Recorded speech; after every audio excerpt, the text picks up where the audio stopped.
Bonjour, pour commencer le cours, je vais vous faire une présentation sur l'apprentissage automatique. Pourquoi l'apprentissage automatique? Bien, c'est intéressant lorsqu'on veut utiliser des ordinateurs pour faire un certain traitement de l'information.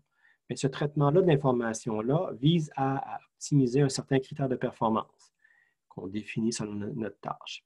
Et pour appuyer tout ça, on a des observations.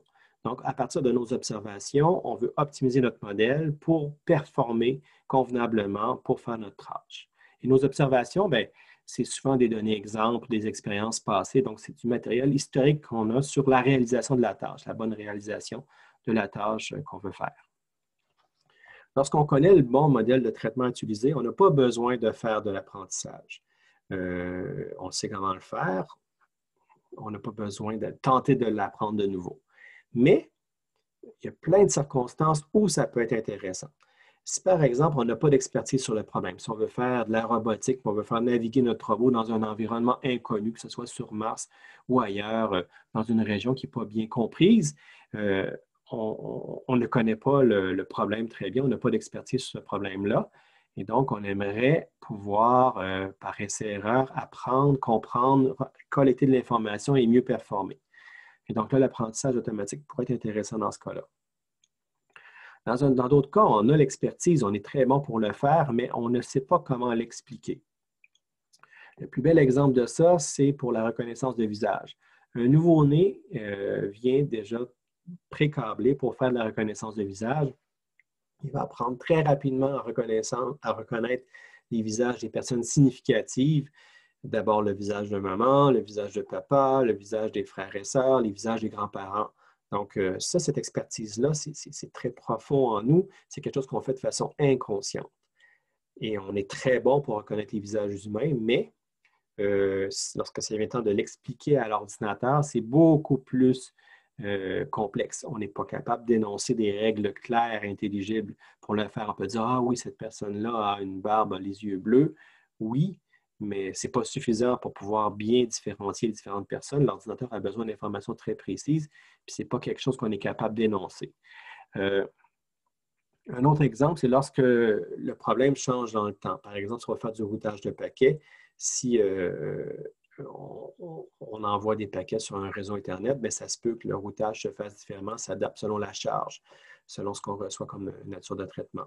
De façon plus large, lorsque la cible se déplace dans le temps, bien, ce qu'on a fait avec une expertise au tenté ne va pas nécessairement être bonne par la suite.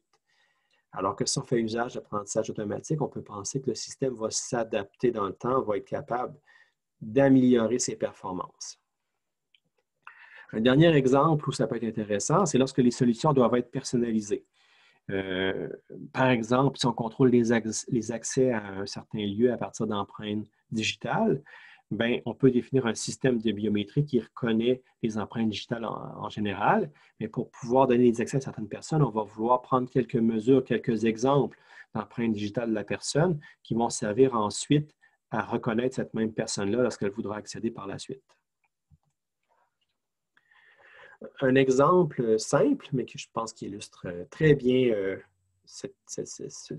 toute l'idée de faire de l'apprentissage automatique, c'est-à-dire que supposons qu'on est dans une entreprise qui offre des cartes de crédit, mais on veut estimer automatiquement le niveau de risque des clients potentiels. Donc, les clients remplissent un formulaire, ils vont donner, par exemple, des informations. Nous, on va se limiter à deux mesures possibles, deux mesures qui sont disponibles, soit les revenus du client, qu'on va appeler X1, et le niveau d'épargne du client, qu'on va appeler X2. Puis là, on a des banques de données historiques où on a eu plusieurs clients pré-identifiés, où on avait leur niveau de revenus et d'épargne a priori lorsqu'ils ont demandé l'adhésion demander un certain crédit. Puis on a ce qui est arrivé avec eux, à savoir est-ce que c'était des clients à faible risque qui ont bien remboursé leur crédit, qui n'ont eu aucun problème, ou des clients à plus haut risque où on a eu de la difficulté à se faire rembourser, ou même le remboursement n'a pas été, n'est pas obtenu encore, ou on a des problèmes avec ces clients-là. Donc, l'idée, c'est qu'on veut avoir un maximum de clients à faible risque. Mais nos données pourraient ressembler à ceci, à savoir qu'on a un groupe d'étoiles en vert qui correspondent à nos exemples de clients à faible risque, qui avaient un certain niveau de revenu, un certain niveau d'épargne. Puis on a des exemples aussi de clients à haut risque, qui sont les ronds en rouge. Donc, si on regarde ça ici, tous nos clients à faible risque sont ici, alors que tous nos clients à haut risque sont là. La question, c'est de dire quel modèle de traitement informatique pourrait gérer ça, pourrait bien performer selon notre critère de performance. Bien, une règle très simple, qui est un si alors, en disant que si le niveau de revenu X1 est plus grand que 0,32 et le niveau d'épargne est plus grand que 0,27, alors on peut estimer qu'on est dans la zone à faible risque. On est dans la zone ici. Cependant, si ce n'est pas ça, on est dans la zone où notre revenu est inférieur à 0,32 ou notre niveau d'épargne est inférieur à 0,27, alors c'est des clients à haut risque. Puis on peut espérer ensuite, sur des nouvelles données qui ne sont pas ces données-là, d'avoir un bon traitement, d'être capable de correctement identifier si c'est des clients à risque ou pas. Donc, on fait aucune erreur sur les données d'entraînement. Ici, on a nos données qu'on a fournies ici, qui sont disponibles, mais sur des nouvelles données, on ne sait pas. Puis ce qu'on espère, c'est que ça généralise bien. Parce que dans le fond, nous, ce qu'on veut, c'est de partir de données spécifiques, d'observations très spécifiques et d'inférer, d'obtenir un modèle de traitement général qui va gérer, qui va traiter correctement des nouvelles données qui n'ont pas été vues a priori. Donc, on veut que le modèle inféré soit une approximation correcte et utile des observations. On dit souvent que les observations sont peu coûteuses et disponibles en quantité suffisante. Cependant, la connaissance est beaucoup plus coûteuse et rare. Donc, si on est capable d'exploiter nos données, qui sont souvent disponibles en grande quantité, ça va être beaucoup plus facile, beaucoup moins coûteux que de demander d'avoir un expert qui va nous développer un système informatique élaboré qui fait le traitement qu'on veut faire. Un exemple, ce serait de vouloir relier des transactions de consommateurs à leur comportement. Pensez juste à Amazon, qui utilise des systèmes de recommandation à fond, qui va soit vous recommander des items similaires, vous consultez un objet, vous avez toute la liste des éléments similaires, qui sont peut-être dans la même catégorie, mais des fois aussi, il va proposer des accessoires, des éléments supplémentaires. Mais aussi, il peut vous faire des suggestions basées sur votre historique, ce que vous avez regardé, ce que vous avez acheté.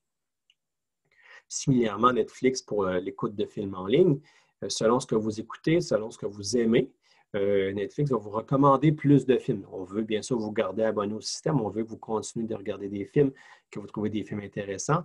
Et donc là, on va faire des suggestions basées sur votre historique de données et sur les historiques des autres consommateurs. Parce que vous regardez quelques films, ça va vous associer à plusieurs autres utilisateurs de Netflix qui ont regardé d'autres films, puis de voir peut-être que s'il y a des films que vous n'avez pas vus, que les autres ont aimés, mais on va vous les suggérer.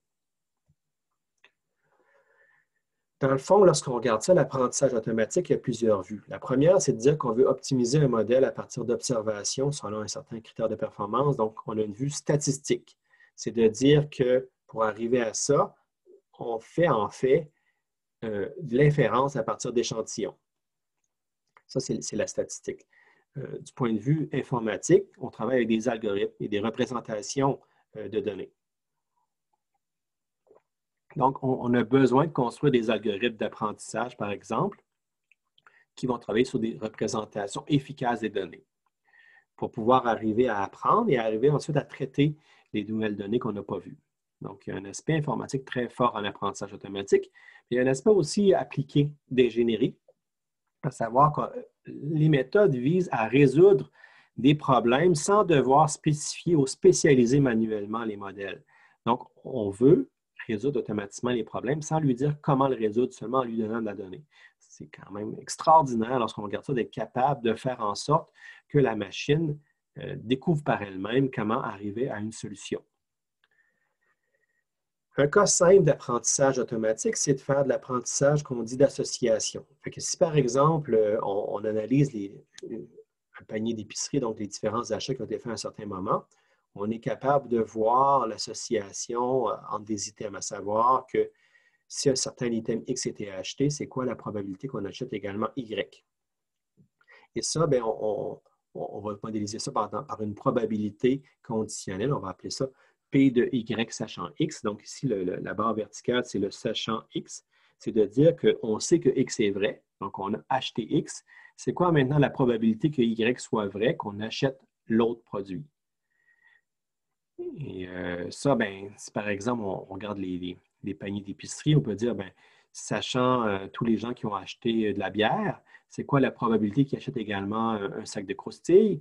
On pourrait voir que, par exemple, selon nos données, on a 70 de chances d'acheter un sac de croustilles lorsqu'on achète de la bière, à partir de nos données historiques. Donc, si vous vous demandez comment ça se fait qu'on a des cartes de fidélité avec des rabais, des promotions pour les épiceries, mais dites-vous que c'est intéressant parce que là, les compagnies sont capables de faire des liens, pas seulement entre chacun des paniers d'épicerie, ils sont capables de voir selon les achats que les consommateurs font dans le temps et de faire des associations pour par la suite vous recommander des achats.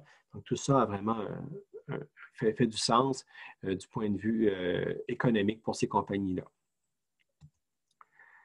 On peut aussi voir qu'il y a de l'apprentissage supervisé qui est vraiment l'élément sur lequel on va se concentrer dans le cours cette session-ci. Donc, en apprentissage supervisé, on veut apprendre une association, une projection entre des observations X. Donc, en entrée, on a des X, puis on a des valeurs Y associées en sortie. Donc, on veut que notre modèle soit capable de dire Y lorsqu'on lui présente X. Donc, ça, c'est l'objectif. Mathématiquement parlant, on modélise ça de cette façon-là. Fait qu'on a d'abord une fonction H ici. Cette fonction H-là, c'est le modèle général. Donc, c'est un modèle général de fonctionnement. Mais ce modèle-là, on va le spécialiser, on va le paramétrer selon nos données qu'on a d'apprentissage. Donc, cette paramétrisation-là est donnée par le θ. Donc, le θ va nous permettre de spécialiser le modèle par apprentissage, puis par la suite, ça va nous donner une fonction h qui va traiter x. Donc, on va avoir le h de x sachant le θ. Donc, avec un certain θ, on a un modèle qui est spécialisé. Donc, ce modèle spécialisé-là va nous donner le y ici, en sortie, selon ce qu'on lui donne en entrée. La schématisation de l'apprentissage supervisé ressemble à ça, c'est de dire qu'on a nos observations, donc une banque de données historique, où on a plusieurs X. On va supposer qu'on a un X ici, donc qui est un cas particulier. Fait qu'on a notre X ici, puis on a ce qu'on appelle le RI, qui est donné par, on dit, un professeur. Ce n'est pas un vrai professeur, c'est juste une méthode pour étiqueter, pour donner la bonne réponse, la valeur désirée, disant que pour ce X-là, la décision associée est donnée par le RI. Et ensuite, on a un système supervisé ici. Le système supervisé, lui, va apprendre à faire l'association entre les X et les valeurs désirées. Et donc, en lui présentant un certain X ici, on va l'envoyer dans notre système supervisé. Puis le système supervisé va nous donner comme réponse le H de XI ici. Bon, c'est XI θ, mais on a retiré le θ pour garder ça simple. Et on va comparer la valeur obtenue, qui est le H de X, avec la valeur désirée, qui est le RI. Puis en faisant la différence entre les deux, ce que ça va nous donner une différence qui va être l'erreur E de XI. Puis cette erreur-là, c'est un signal. C'est un signal qu'on va utiliser pour corriger notre système supervisé, d'appliquer une légère correction pour l'amener à avoir une sortie correspondant à ce qu'on veut.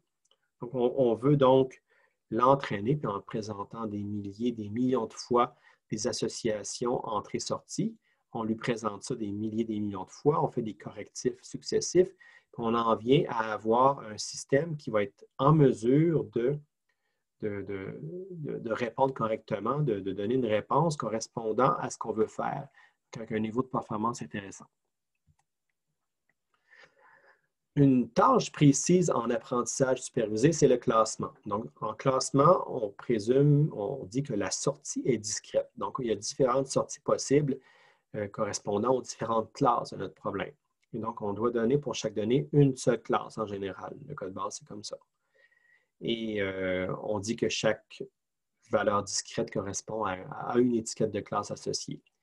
Et la fonction H, notre modèle, s'appelle fonction discriminante dans le cas du classement.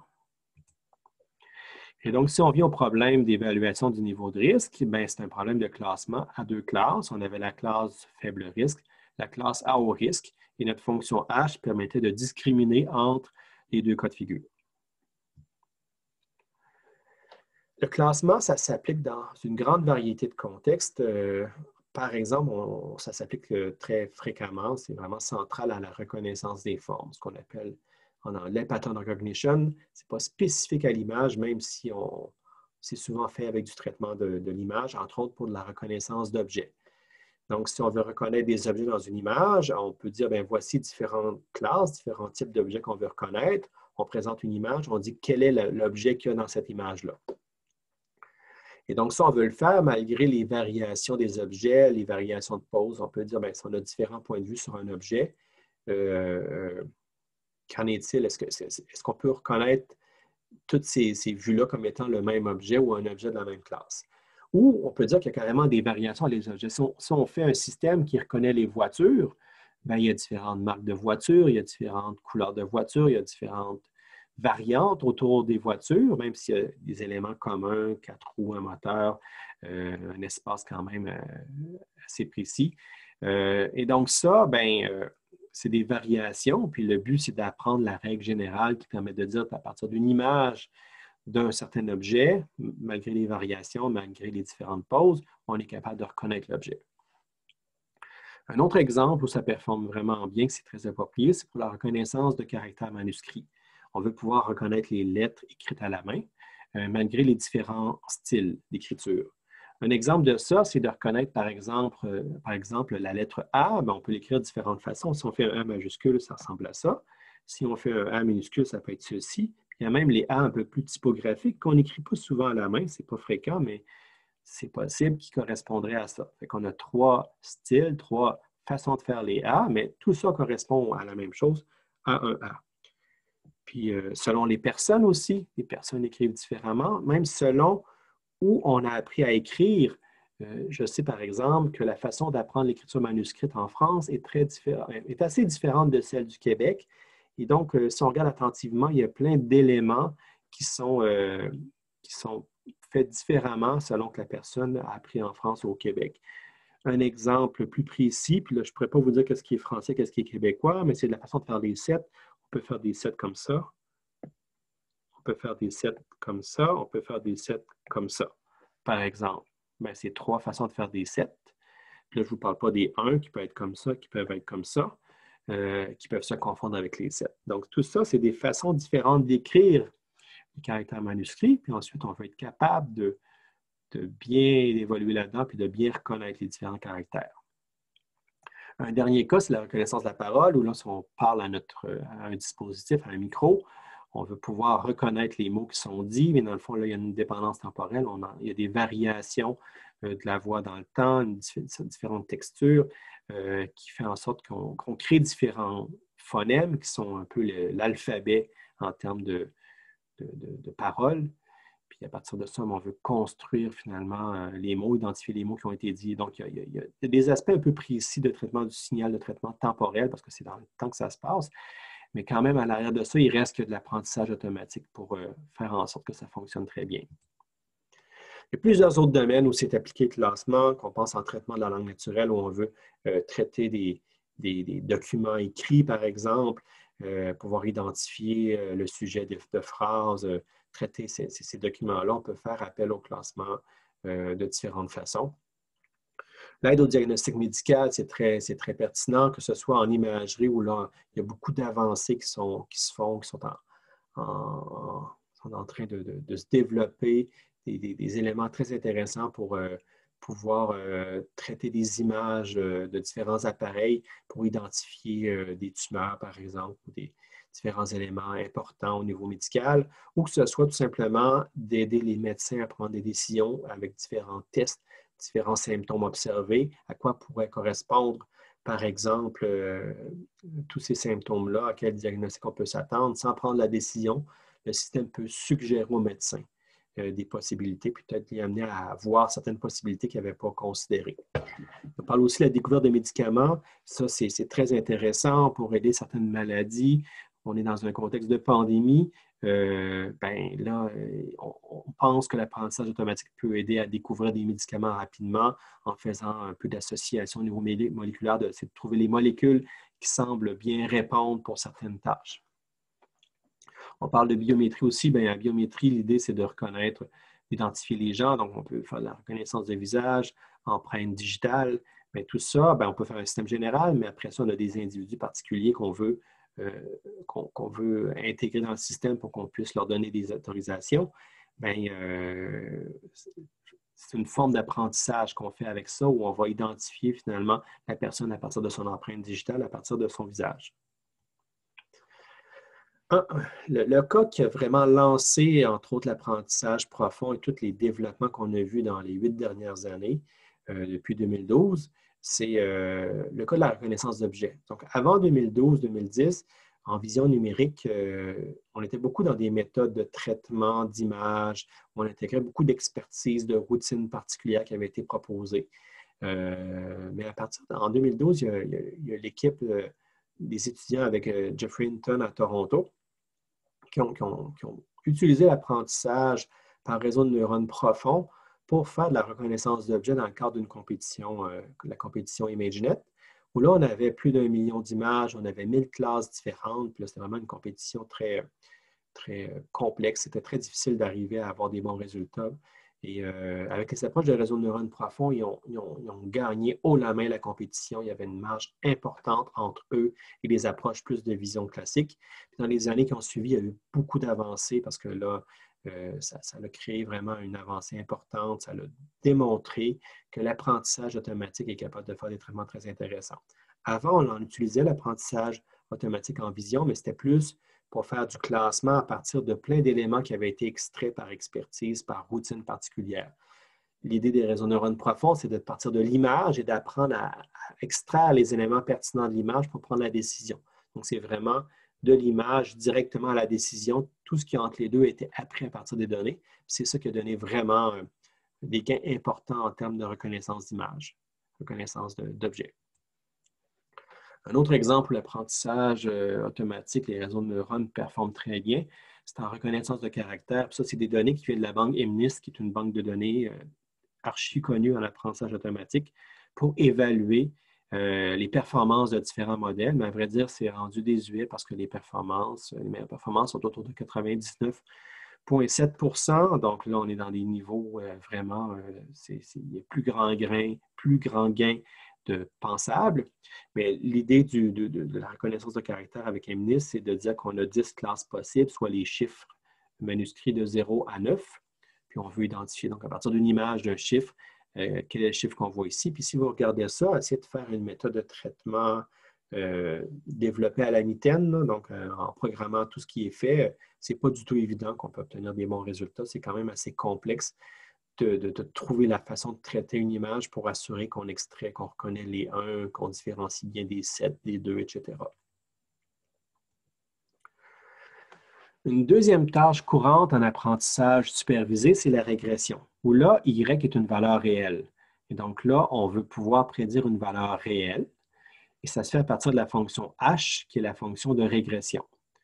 Donc, la fonction de régression va nous donner en sortie une valeur qui va être entre moins l'infini et plus l'infini, ou possiblement bornée entre moins 1 et 1, par exemple.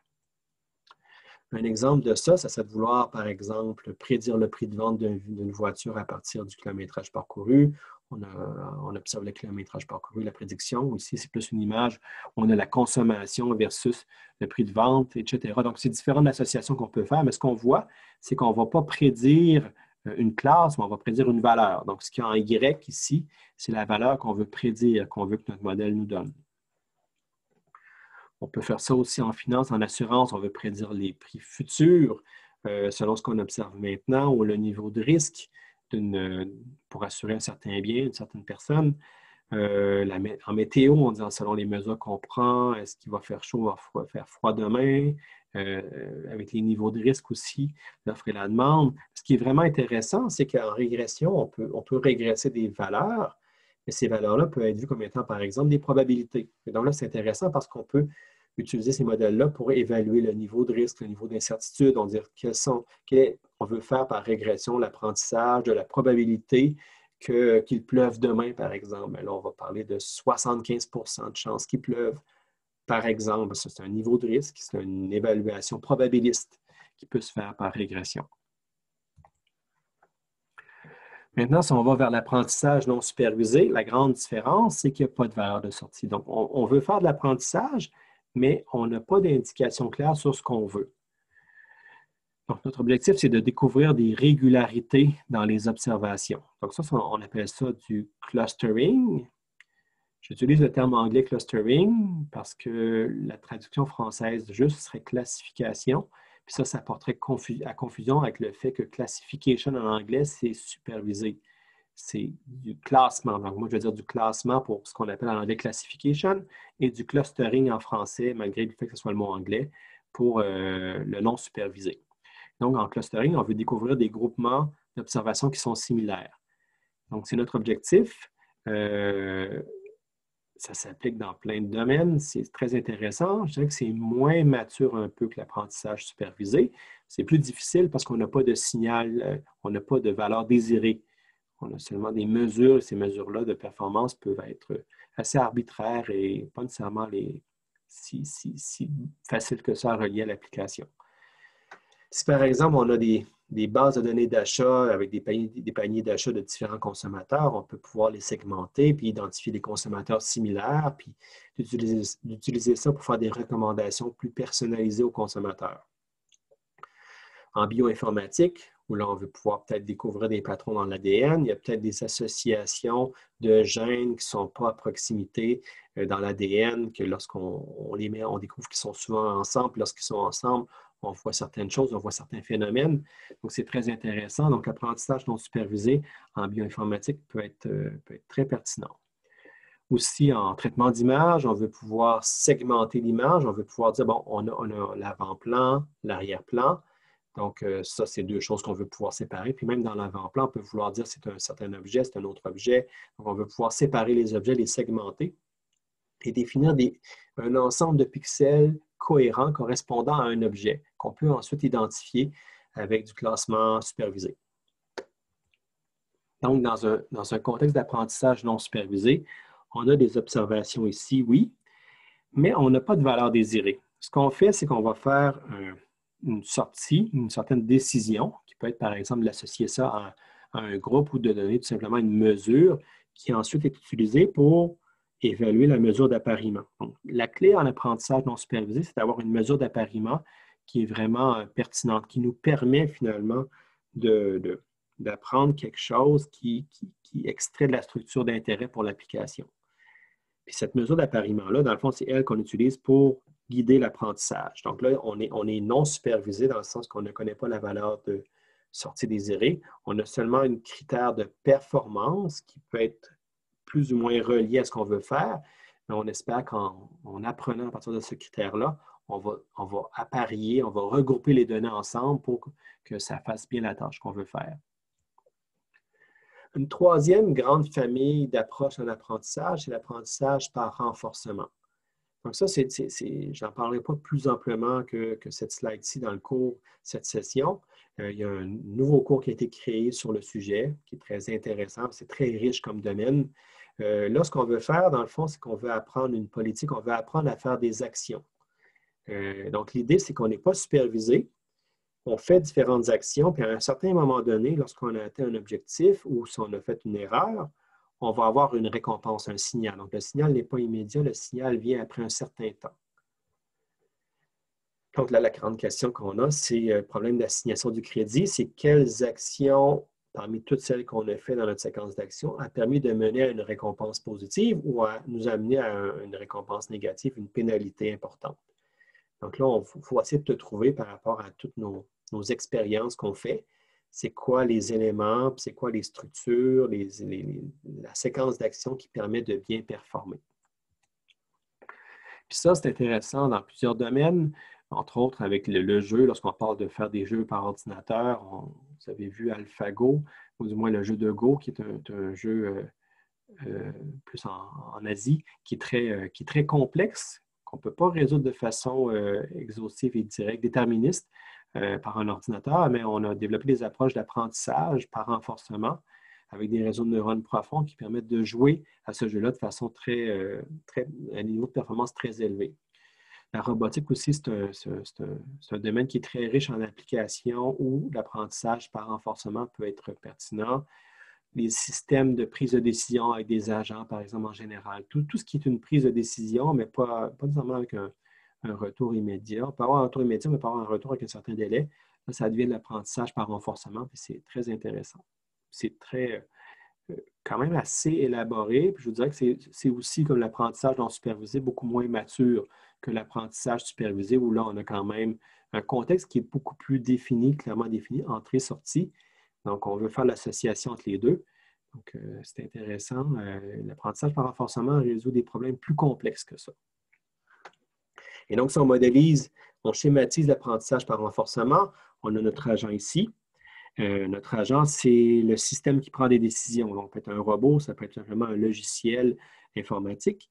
Il prend des actions. Donc, à un certain moment donné, il y a des états. Donc, il observe l'état, son état dans lequel il se trouve, et il prend une action conséquente. Puis ça, ce que ça fait, c'est que ça a une action. L'action va changer, soit qu'on va faire un déplacement, par exemple, si c'est un robot, une action, une mesure, peu importe. Et ça va changer son état, ça va l'amener dans un nouvel état. Donc, l'environnement va être modifié. On va avoir un état ST plus 1, donc l'état la valeur de l'état au pas de temps suivant. On était au tenté, maintenant au tenté plus 1, on a un état. Mais on a aussi une récompense.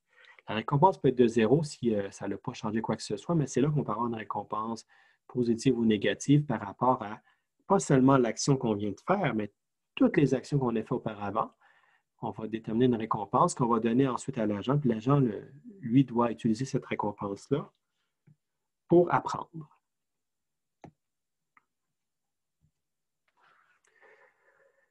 La clé en apprentissage reste les données.